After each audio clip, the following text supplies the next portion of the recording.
December 24, 1943. 2:47 a.m. Philippine Sea, 180 miles east of Luzon.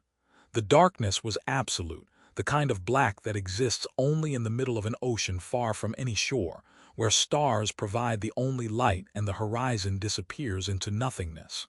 The Japanese merchant vessel Terukawa Maru, a 6,500-ton cargo ship carrying aviation fuel, ammunition, and replacement aircraft engines from Singapore to Manila, cut through moderate swells at 11 knots, her engines maintaining steady rhythm that had barely varied since departure 4 days earlier.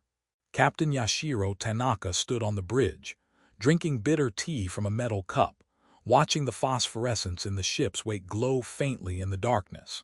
His ship sailed alone, without escort, following a route that Japanese naval planners considered safe because American submarines supposedly could not operate effectively this far from their bases, could not find targets in the vast Pacific, and even if they did, lacked the weapons and training to pose serious threats to Japanese merchant shipping. At 2:48 a.m., USS Harder, a Gato-class submarine under command of Commander Samuel David Dealey, fired 4 Mark 14 torpedoes from a range of 1,200 yards, having tracked Terukawa Maru for 3 hours after detecting her by radar from beyond visual range. The torpedoes, each carrying 643 pounds of Torpex explosive, ran true at 46 knots, their wakeless electric motors leaving no surface trace. The first torpedo struck Terukawa Maru amidships on the starboard side, detonating in the cargo hold where aviation fuel was stored. The explosion was catastrophic, a fireball that rose 200 feet into the night sky and was visible from 40 miles away. The second torpedo hit forward near the bow, breaking the ship's back. The third and fourth torpedoes were unnecessary. Terukawa Maru was already sinking, her hull broken, fires consuming everything combustible, her crew abandoning ship in the few lifeboats that had not been destroyed by the initial explosion. By 2:52 a.m., 4 minutes after the first torpedo impact, Terukawa Maru slipped beneath the surface, taking with her 37 crew members who had been unable to escape, along with cargo that Japan's shrinking aviation forces desperately needed. Commander Dealey recorded the sinking in USS Harder's war diary with clinical precision. One merchant vessel, approximately 6,500 tons, sunk by torpedo. He did not surface to search for survivors. American submarine doctrine emphasized avoiding surface exposure that might attract Japanese anti-submarine forces. Instead, Harder dove to 300 feet and moved away from the area at silent running speed, continuing her patrol, searching for additional targets. This was Dealey's 16th confirmed sinking. He would sink 16 more ships before USS Harder was lost with all hands in August 1944, one of 52 American submarines lost during the Pacific War. But before his death, Dealey and submarines like Harder would systematically destroy Japan's merchant marine, severing the maritime supply lines that connected Japan's resource-poor home islands to the oil, rubber, rice, and raw materials of conquered Southeast Asia, strangling Japan's war economy more effectively than strategic bombing or surface naval action, turning Japanese dismissal of the submarine threat into one of the war's most catastrophic intelligence failures. The Japanese Admiralty's assessment of American submarine capabilities in 1941 was documented in planning papers that survived the war. These assessments concluded that while American submarines were numerous and well-built, they would not significantly threaten Japanese merchant shipping for several reasons. American submarines were designed for long-range patrol rather than aggressive attack. American torpedo technology was inferior. American submarine crews lacked the fighting spirit that characterized Japanese forces. And most critically, the vast distances of the Pacific would make it impossible for submarines to locate targets consistently enough to inflict strategically meaningful damage.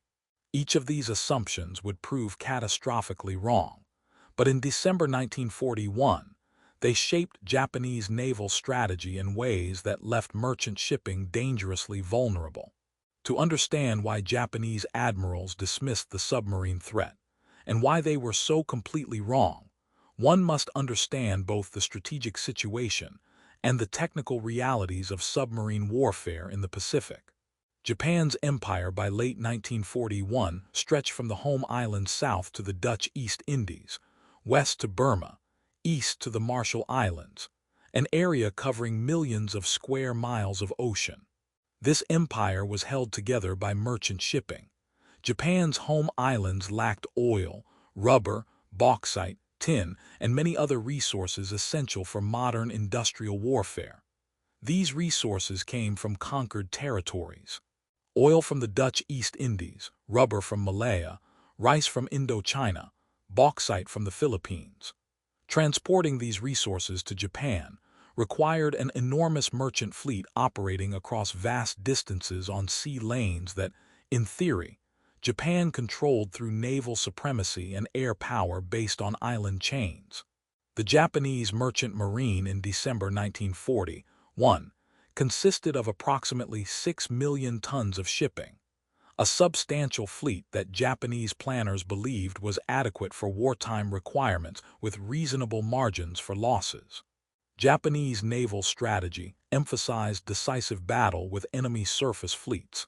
The Kantai-Kessen doctrine that envisioned Japan's combined fleet destroying American naval forces in a climactic engagement somewhere in the Western Pacific. Submarines in Japanese thinking were tools for scouting enemy fleets and conducting torpedo attacks on warships, not for commerce raiding against merchant vessels. The idea that submarines could strategically decisive through systematic destruction of merchant shipping was understood intellectually. Germany's U-boat campaign in the Atlantic demonstrated the concept, but Japanese admirals did not believe American submarines could replicate German success in the Pacific's vastly larger operational area. This belief rested on several technical and operational assumptions. First, Japanese intelligence correctly assessed that American submarines in 1941 were experiencing serious problems with their Mark 14 torpedo, the primary weapon of the submarine fleet. The Mark 14's magnetic exploder frequently malfunctioned, causing torpedoes to detonate prematurely or not at all. Its depth control was unreliable, causing torpedoes to run too deep and pass beneath targets. These defects meant that American submarines in early war often fired torpedoes that failed to sink targets even when perfectly aimed. Japanese observers noted these failures and concluded that American torpedo technology was fundamentally inferior. What they failed to anticipate was that American engineering would systematically identify and fix these problems, transforming the Mark 14 from an unreliable weapon in 1942 into a devastatingly effective one by 1943. Second, Japanese planners underestimated American submarine construction rates and overestimated the effectiveness of their own anti-submarine warfare capabilities. The United States entered the war with roughly 50 fleet submarines suitable for Pacific operations. Japanese admirals assumed this number would grow slowly, and that Japanese destroyers, aircraft, and anti-submarine tactics would inflict sufficient submarine losses to keep American submarine numbers manageable. Instead, American shipyards produced submarines at rates Japanese intelligence deemed impossible. By war's end, the United States had commissioned 288 submarines, with 203 serving in the Pacific. Japanese anti-submarine forces, while competent, never inflicted losses at rates sufficient to offset this production. The result was a steadily growing American submarine force operating with increasing aggression as the war progressed. Third, and most fundamentally, Japanese naval doctrine did not prioritize merchant shipping protection. Japan never developed a convoy system comparable to the Allies' Atlantic convoys. Japanese merchants typically sailed independently or in small groups with minimal escort. Anti-submarine warfare was considered a secondary mission, assigned to older destroyers and auxiliary vessels rather than frontline units. There was no centralized organization coordinating merchant ship routing, no systematic training for escort vessel crews in anti-submarine tactics, no adequate production of anti-submarine weapons like depth charges or sonar equipment. This institutional neglect reflected broader Japanese naval culture that emphasized offensive operations and decisive battle over defensive missions like convoy escort, which were seen as inglorious and professionally unrewarding. The symbolic object that recurs throughout this narrative, the element that represents American technological capability and systematic approach to submarine warfare, is the SD radar unit installed on American submarines beginning in 1942. The SD radar was a simple surface search radar with range of approximately 10 miles, mounted on a mast that could be raised when the submarine was at periscope depth. This device revolutionized submarine operations by allowing submarines to detect targets at night or in poor visibility conditions where visual search was impossible. Japanese ships, operating under the assumption that submarines could only attack what they could see, sailed at night believing darkness provided protection. But American submarines with radar could detect Japanese ships in total darkness, track them, and position for attack without ever being visible to their targets. The steady ping of the radar set, audible to sonar operators when the unit was operating, became the sound of American technological advantage, a tool that Japanese forces did not possess, did not initially understand American submarines possessed, and never developed effective countermeasures against. The emotional contrast between Japanese expectations and reality began to emerge in early 1942, but did not reach crisis proportions until 1943. In the war's first year, American submarines struggled with defective torpedoes, cautious tactics, and commanders who had been trained in peacetime and had not yet adapted to wartime's brutal requirements. American submarines sank 180 Japanese merchant ships in 1942, approximately 725,000 tons, a significant number, but one that Japanese merchant marine could absorb through captured vessels and accelerated domestic construction.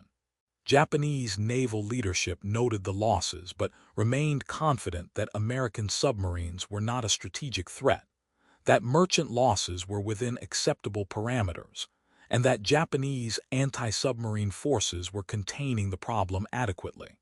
This confidence eroded through 1943 as American submarines began operating with increasing effectiveness. The torpedo problems were solved through a combination of field testing and modification. Submarine commanders who had proven ineffective were relieved and replaced with more aggressive officers. Tactical doctrine evolved from cautious approaches to bold attacks, with submarines increasingly willing to penetrate defended areas and attack despite enemy escorts.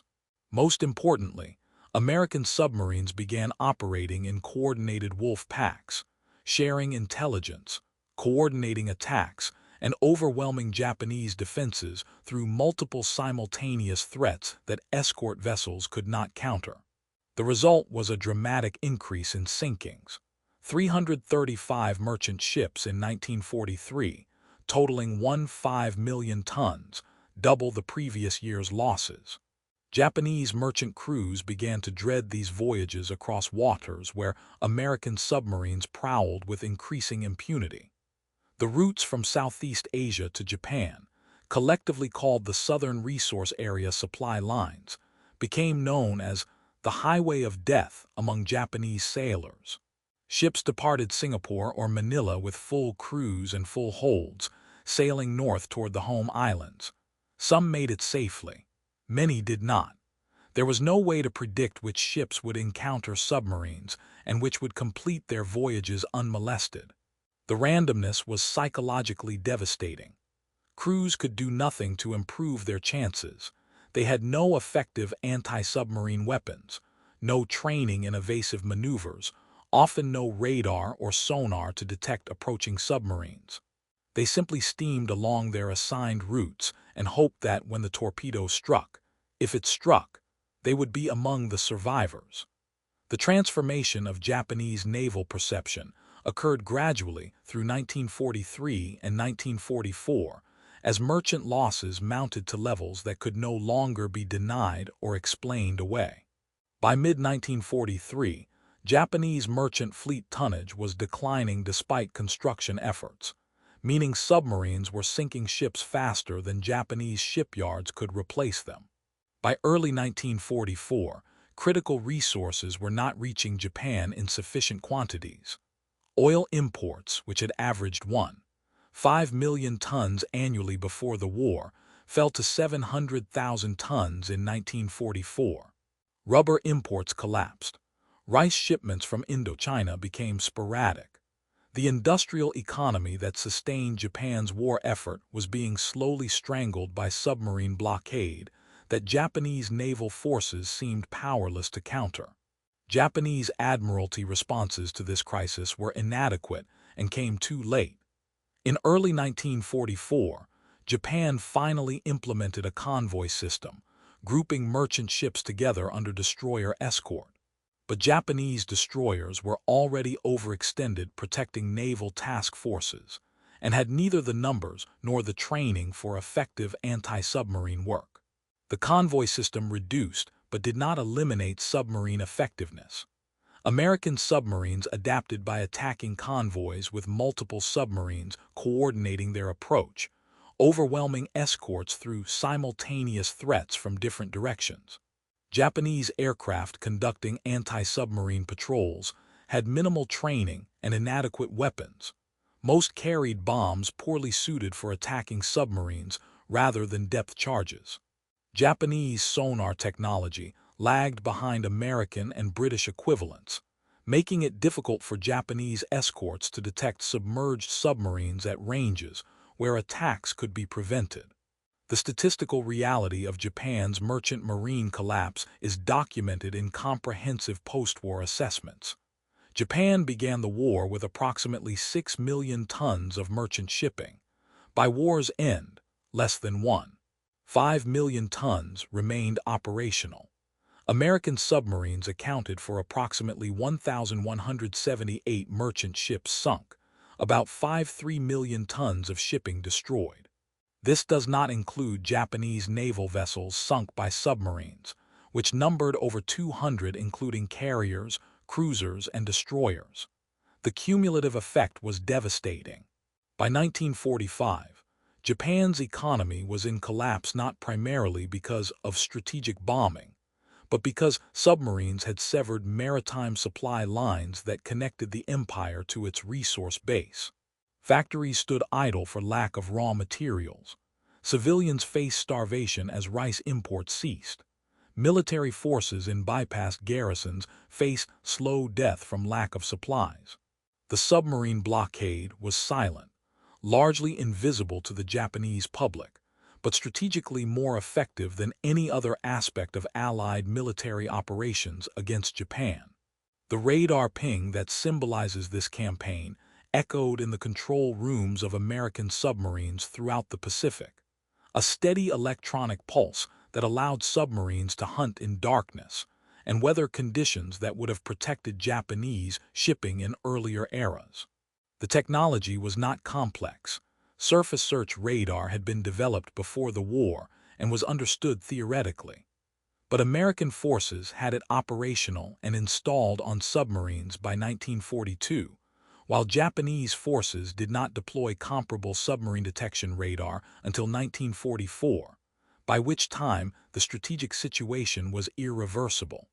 This technological asymmetry reflected broader patterns.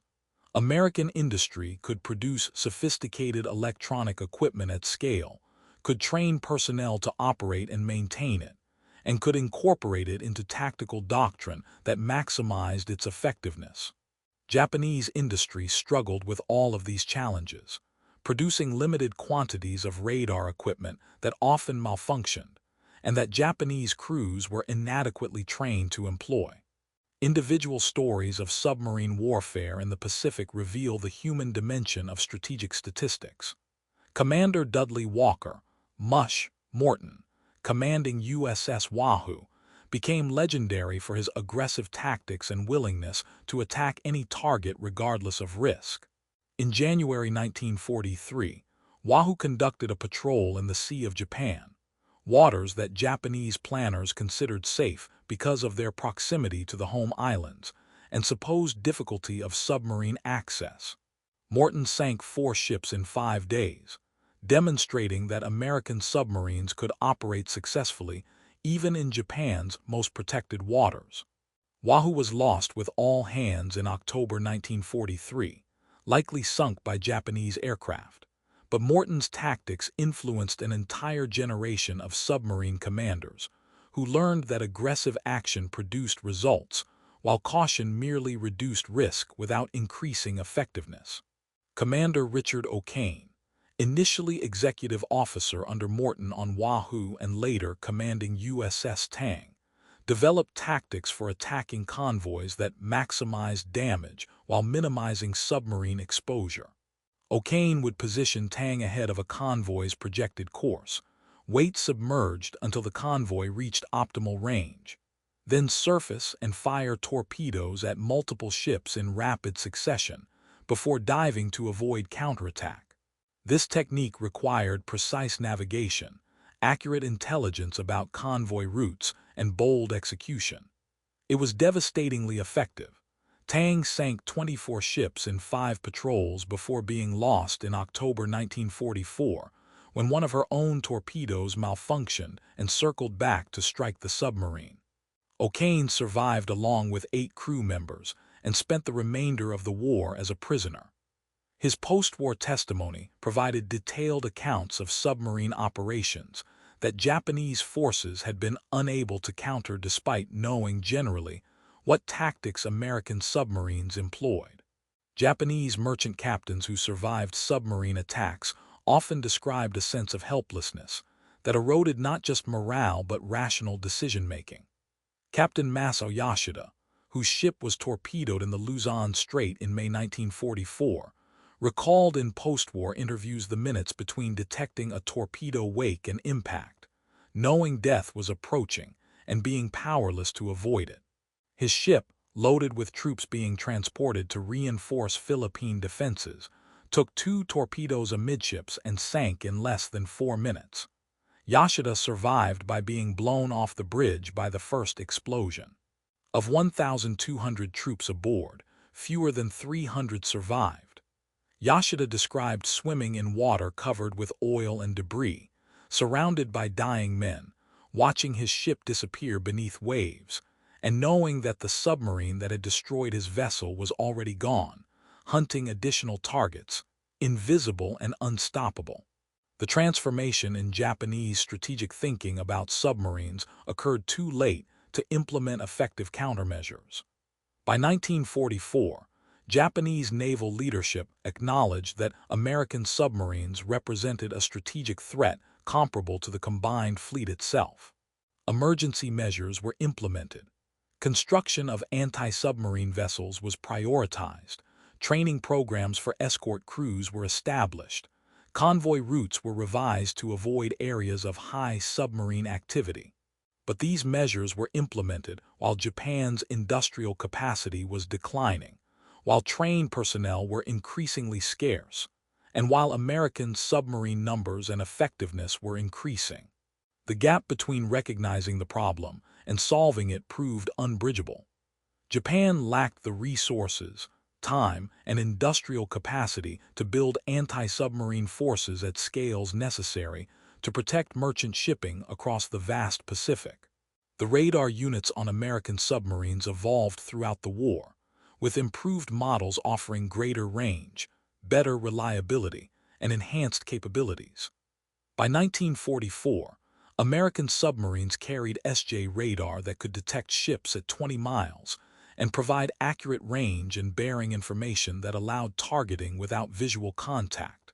Some submarines carried additional electronic equipment, including radio direction finders that could locate Japanese radio transmissions and intercept Japanese communications. This electronic warfare capability gave American submarines intelligence, advantages that Japanese forces could not counter because they did not know such capabilities existed. Japanese merchant ships transmitted routine radio reports that American submarines intercepted, analyzed, and used to predict ship movements and position ambushes. The Japanese Admiralty eventually realized communications were being exploited and implemented radio silence procedures. But by then, the pattern of submarine attacks had been established, and Japanese merchant losses were irreversible.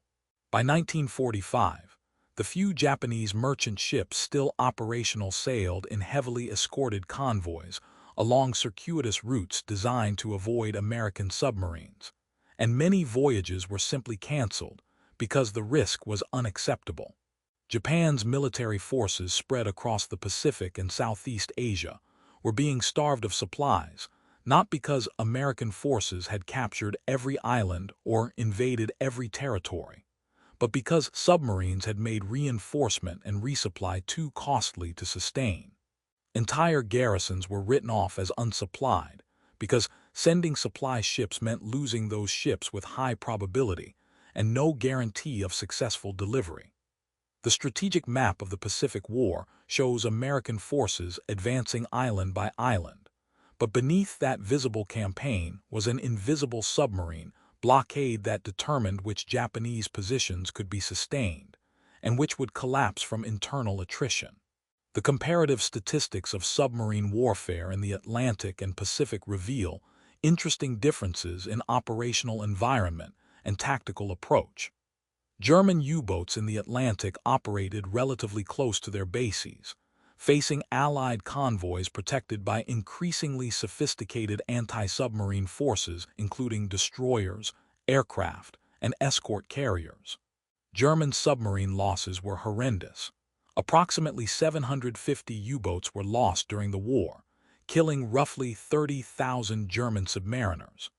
American submarines in the Pacific faced less sophisticated Japanese anti-submarine forces, but operated at greater distances from bases, requiring longer patrols and more self-sufficiency. American submarine losses were significant but proportionally lower. 52 submarines lost, approximately 3,500 crew members killed. This loss rate of roughly 18% of submarines deployed compared to over 70% for German U-boats reflected both the operational environment and the relative effectiveness of Japanese versus Allied anti-submarine warfare. The productivity of American submarines compared favorably to German U-boats when measured by tonnage sunk per submarine lost. Each American submarine lost in the Pacific represented roughly 100,000 tons of enemy shipping sunk, an exchange ratio that remained favorable throughout the war. German U-boats, particularly after 1943, when Allied anti-submarine measures became effective, often sank minimal tonnage before being destroyed themselves. The difference reflected not submarine design.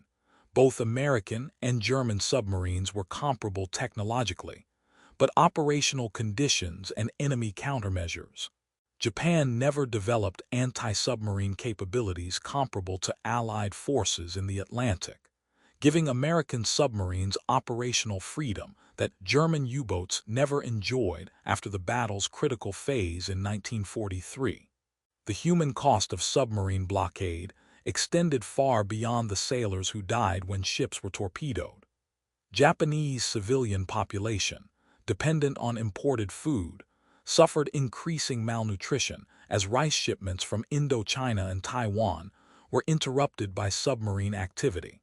By 1945, average caloric intake for Japanese civilians had fallen below subsistence levels in many areas, contributing to disease and mortality rates that affected particularly the very young and elderly.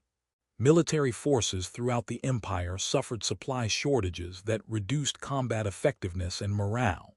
Soldiers on bypassed islands faced starvation, disease, and psychological collapse as months passed without resupply.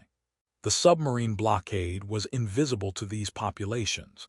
They could not see the submarines or understand why supply ships were not arriving, but the effects were brutally tangible in empty stomachs and degrading conditions. Japanese military leadership's failure to adequately protect merchant shipping reflected institutional priorities that emphasized offensive operations over defensive logistics. The Imperial Japanese Navy's culture celebrated decisive battle and surface combat, with promotion and prestige going to officers who commanded battleships and carriers rather than those who escorted convoys or hunted submarines. This cultural bias meant that anti-submarine warfare never received resources or attention proportional to the threat it faced. Even after submarine warfare's strategic impact became undeniable, Japanese naval organizations struggled to shift priorities from traditional naval missions to the unglamorous work of convoy protection and anti-submarine patrol. By the time organizational reforms were attempted in 1944, the submarine threat had grown beyond Japan's capacity to counter it with available resources. The recurring radar ping that characterized American submarine operations was heard by Japanese sailors only when submarine hunters detected submerged submarines with sonar, a relatively rare occurrence given Japanese sonar technology's limitations. Most Japanese merchant crews never heard the submarines hunting them, never saw them, never knew they were under observation until torpedoes struck. This invisibility was psychologically destructive, creating pervasive anxiety that affected not just sailors but entire maritime industry. Japanese ship crews became increasingly reluctant to sail, knowing each voyage might be their last and having no means to improve survival odds. Japanese shipyards struggled to maintain production as skilled workers were drafted, raw materials became scarce, and Allied bombing disrupted facilities. The combination of physical destruction and psychological demoralization created a cascading failure of Japan's maritime logistics that no amount of determination or sacrifice could arrest. The strategic implications of submarine warfare extended beyond direct economic impact to affect Japan's military operations throughout the Pacific. The Philippines campaign in 1944-45 saw Japanese forces unable to effectively reinforce garrisons because supply convoys were being systematically destroyed by submarines. The Battle of Leyte Gulf, Japan's last major naval action, was shaped partly by fuel shortages caused by submarine interdiction of oil shipments from the Dutch East Indies. Japanese forces in Burma, New Guinea, and countless island garrisons faced defeat not primarily from Allied ground or air superiority, but from inability to sustain operations logistically. The submarine blockade did not win the Pacific War alone. Amphibious operations, carrier aviation, and strategic bombing all contributed, but it created conditions that made Japanese defeat inevitable by destroying the economic foundation that sustained Japanese military power. The post-war assessment of American submarine operations in the Pacific, conducted by U.S. strategic bombing survey teams, concluded that submarine blockade was the single most effective component of Allied strategy against Japan. The assessment noted that by mid-1945, Japan's economy was approaching total collapse primarily due to severed maritime supply lines rather than strategic bombing damage. Japanese industrial production had fallen by roughly 70% from peak levels, not because factories had been destroyed, but because they lacked raw materials. Oil refineries stood idle because tankers carrying crude from the Dutch East Indies were being sunk. Steel mills reduced production because iron ore shipments from China and Southeast Asia were interrupted. Aircraft factories struggled because aluminum supplies from the Philippines were cut off. The submarine blockade created cascading failures throughout Japan's economy that strategic bombing amplified, but did not initiate. Japanese post-war analyses acknowledged that dismissal of the submarine threat represented one of Japan's most significant strategic errors. Admiral Asami Nagano, chief of the Naval General Staff, testified during war crimes trials that Japanese naval leadership had fundamentally misunderstood both the strategic potential of submarine warfare and American capability to exploit that potential. Japanese admirals had assumed that merchant shipping protection was a solved problem based on World War I experience, that Japan's island empire provided defense in depth against submarine operations, and that Japanese anti-submarine forces were adequate to contain losses to acceptable levels. Each assumption proved wrong, and by the time errors were recognized, the strategic situation had shifted beyond Japanese ability to recover. The radar units that gave American submarines their decisive advantage continued to evolve in post-war years, leading to modern naval radar systems whose sophistication would have seemed science fiction to World War II submariners.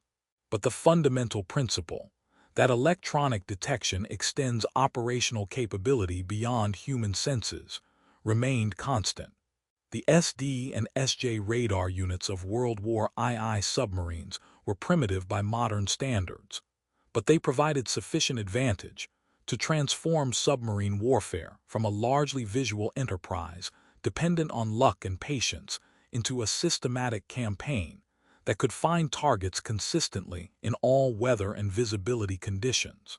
This technological edge, combined with torpedo reliability improvements and aggressive tactics, created a force that Japanese merchant marine could not survive. The broader truth that the submarine campaign revealed was about the relationship between strategic assumptions and operational reality in modern warfare. Japanese admirals dismissed the submarine threat based on assessments that seemed reasonable in 1941. Submarines were limited by range and visibility. Anti-submarine forces could contain them. Merchant losses would be manageable.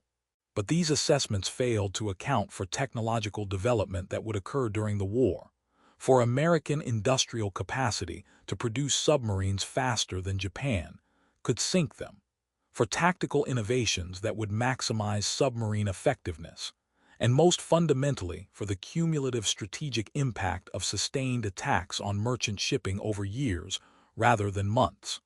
The dismissal reflected not stupidity but failure of imagination, an inability to envision how warfare would evolve and how enemies would adapt. The final statistics of Japan's merchant marine destruction tell a story of systematic annihilation. Of the 6 million tons of merchant shipping Japan possessed in December 1941, approximately 5.3 million tons were destroyed by war's end. American submarines accounted for 1,178 ships sunk, approximately 55% of total merchant losses. Allied aircraft sank another 25%, mines accounted for 15%, and surface action the remainder. The cumulative effect was the near-complete destruction of Japan's ability to move resources by sea, severing the maritime lifelines that sustained the empire. By August 1945, when Japan surrendered, the few surviving merchant ships were hiding in ports or making short coastal runs, unwilling to venture into open water where American submarines continued to patrol, searching for targets that had become increasingly scarce as the Japanese merchant marine approached extinction. The radar ping that echoes through this story was heard millions of times in American submarine control rooms throughout the Pacific War, a steady electronic pulse that found targets in darkness and storm, that gave American submarines eyes that penetrated night and distance, that represented technological capability Japanese forces never matched. When a submarine's radar operator called out, "Contact bearing 090, range 12,000 yards," that report meant a Japanese ship had been found and would likely be destroyed within hours. The predictability was almost mechanical. Detect, track, position, fire, sink, depart, continue patrol. The pattern repeated over 1,000 times, each iteration contributing to cumulative destruction that strangled Japan's war economy and demonstrated that modern industrial warfare favored nations that could combine technological innovation with systematic operational method. In the end, Japanese admirals who dismissed the submarine threat learned through painful experience that asymmetric warfare could be as strategically decisive as battles between fleets. That technology multiplied tactical capability in ways that courage and determination could not overcome. That modern war demanded not just fighting spirit but industrial capacity and organizational competence to sustain complex operations over years. The submarines that sank 1,178 Japanese merchant ships were not individually decisive. No single sinking ended the war, but collectively, they represented American power at its most systematic and most lethal. Identifying strategic vulnerabilities, developing capabilities to exploit them, producing necessary tools at industrial scale, and executing operations with professional competence that ground away enemy capability through accumulated losses that eventually became unbearable. The radar ping was the sound of this process, repeated endlessly across vast ocean spaces, finding targets that thought darkness protected them, delivering destruction that Japanese forces could not prevent, creating strategic effects that surface battles and island campaigns could not match. It was the sound of systematic victory through technological advantage and industrial persistence, the quiet dismantling of an empire one ship at a time, until nothing remained to sustain resistance and surrender became inevitable.